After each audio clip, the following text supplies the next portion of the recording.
உடல் எடை வந்து கூடுதலாக இருக்கக்கூடிய நபர்களுக்கு, நார்மல் வெயிட்டை விட அதிகமாக இருக்காங்க, அவங்க வந்து ஓவர் வெயிட் கேட்டகரியிலையோ இல்லைன்னா ஒபிசிட்டி கேட்டகரியிலையோ இருக்காங்க அப்படின்னா அவர்களுக்கு கொழுப்பு படிதலுக்கான வாய்ப்புகள் மிக அதிகமாக இருக்கும். குண்டா இருக்கவங்களோட அல்ட்ராசவுண்ட் எடுத்து பார்த்தோம்னா பெரும்பாலும் கொழுப்பு படிதல் வந்து ஈரலில் இருக்கிறத தெரிஞ்சுக்கலாம். இந்த கொழுப்பு படிதல் வந்து வராமல் தடுக்கணும், ஈரலில் வராமல் தடுக்கணும்னா முதல் அக்கறை நம்மளுடைய உணவில் தான் இருக்கணும். உணவில் வந்து அதிக எண்ணெய் சத்துள்ள உணவுகள், அப்புறம் அந்த டிரான்ஸ்ஃபேட்டுன்னு சொல்லக்கூடிய மீண்டும் மீண்டும் மேலே அந்த இரத்த குழாய்களுக்குள்ள படியக்கூடிய தன்மையுடைய அந்த கெட்ட கொழுப்புகளை முடிந்த வரைக்கும் உணவிலிருந்து தவிர்க்கணும். பெரும்பாலும் டிரான்ஸ்ஃபேட் வந்து நம்மளுடைய நொறுக்கு தீனிகள் மூலமாக தான் உள்ளே போகும்.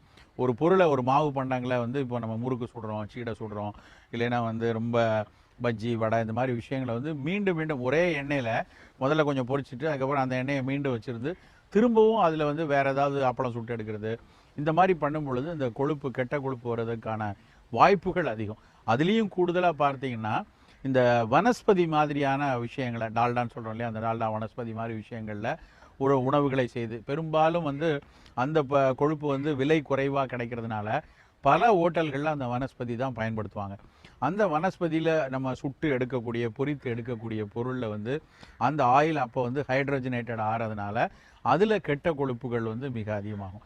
இந்த கெட்ட கொழுப்புகள் வந்து வேகமாக வந்து இரத்த குழாய்களுக்குள்ளேயும் படியும், ஈரலுக்கு மேலேயும் படிய துவங்கும்.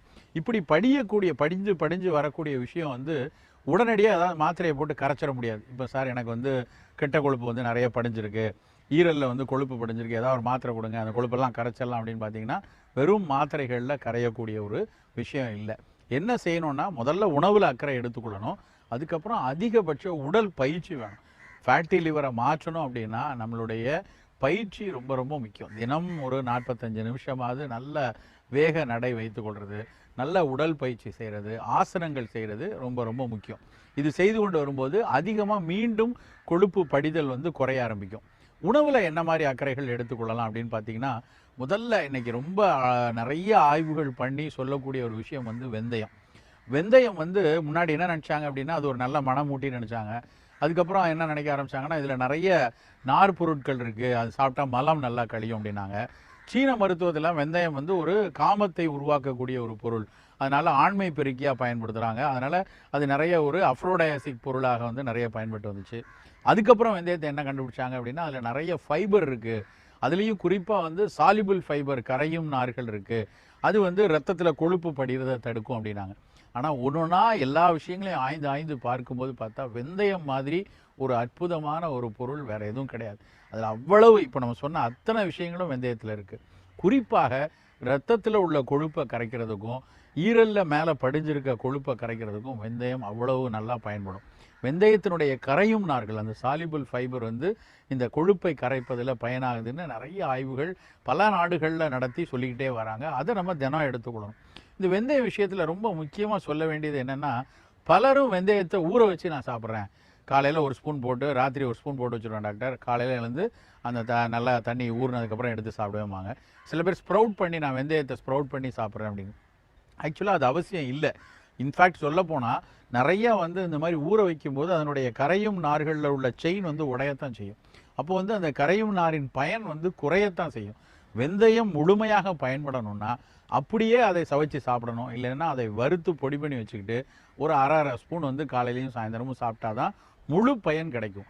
ஊற வைத்து சாப்பிட்றதுங்கிறது ஒரு குளிர்ச்சி தன்மை உடம்புக்கு கிடைக்குமே தவிர முழுமையான பயன் சர்க்கரை நோயாளிகளுக்கோ கொழுப்பு நோயாளிகளுக்கோ அவசியமான முழுமையான பயன் வந்து இந்த வெந்தயத்தை ஊற வச்சு எடுக்கிறதுனால கிடைக்காது.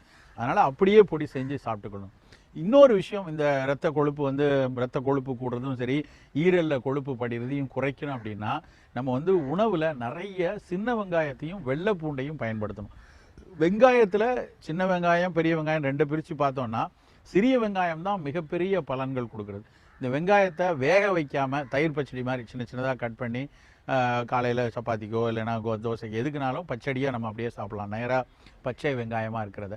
வெள்ளை பூண்டை வேக வைத்து சாப்பிடணும். ரெண்டுலேயும் இருக்கக்கூடிய அலிசின் அப்படிங்கிற கண்டென்ட் வந்து இதய நோய்களுக்கு நல்லது, இரத்த குழாயில் கொழுப்பு படிகிறத தடுக்கிறதுக்கு நல்லது, ஈரல் நோய்களுக்கும் நல்லது. அவ்வளவு தன்மை அதில் நிறைய பொதிஞ்சிருக்கு. அதனால் வெங்காயம், வெள்ளைப்பூண்டு, வெந்தயம் இந்த மூணையும் நிறைய எடுத்துக்கொள்ளணும். புலால் உணவுகளை முடிந்த வரைக்கும் குறைச்சிக்கணும். குறிப்பாக பார்த்தீங்கன்னா புலால் உணவுகளில் மிகச்சிறந்த சத்து இருக்குன்னா மீன்கள் தான். மீன்கள் உடனடியாக கடல் பகுதியில் இருக்கும், பக்கத்துலேயே நல்ல கடல் மீன்கள் கிடைக்குதுன்னா அதை பொரிச்சு எடுத்துக்கலாம். அதையும் ஃப்ரோசன் பண்ணி வர்ற இடங்களில் அந்த மீன்களை தவிர்க்க தான் செய்யணும். மற்ற கொழுப்பு உணவுகள் நல்லா ரெட் மீட் எடுக்கிறது, புலால் உணவுகளில் அதுவும் ஆட்டுக்கறி மாட்டுக்கறி மாதிரி எடுத்துக்கிறது, அதில் உள்ள கொழுப்புக்கள் வந்து இந்த மாதிரி ஈரலில் மேலே படுகிறது. நமக்கு அந்தளவுக்கு உடல் உழைப்பு இல்லைன்னு வச்சுக்கோங்க. நல்ல உழைப்பு செய்கிறவங்க அது மாதிரி சாப்பிட்டா அதை ஜீரணித்து கொள்ளும். அப்படி உழைப்பு இல்லாமல் நம்ம உட்காந்தே ஆஃபீஸில் வேலை பார்க்குறோன்னா இந்த புலால் உணவுகள்லாம் அதிகமாக எடுக்க அது கெட்ட கொழுப்பை கூட்டி இந்த ஈரலில் படிய வச்சு அதுக்கப்புறம் ஈரலினுடைய பணியை குறைஞ்சிடும். ஈரலில் பனி குறைய ஆரம்பித்தா அதை நம்ம மீட்டு எடுத்து வர்றது ரொம்ப ரொம்ப கஷ்டம்.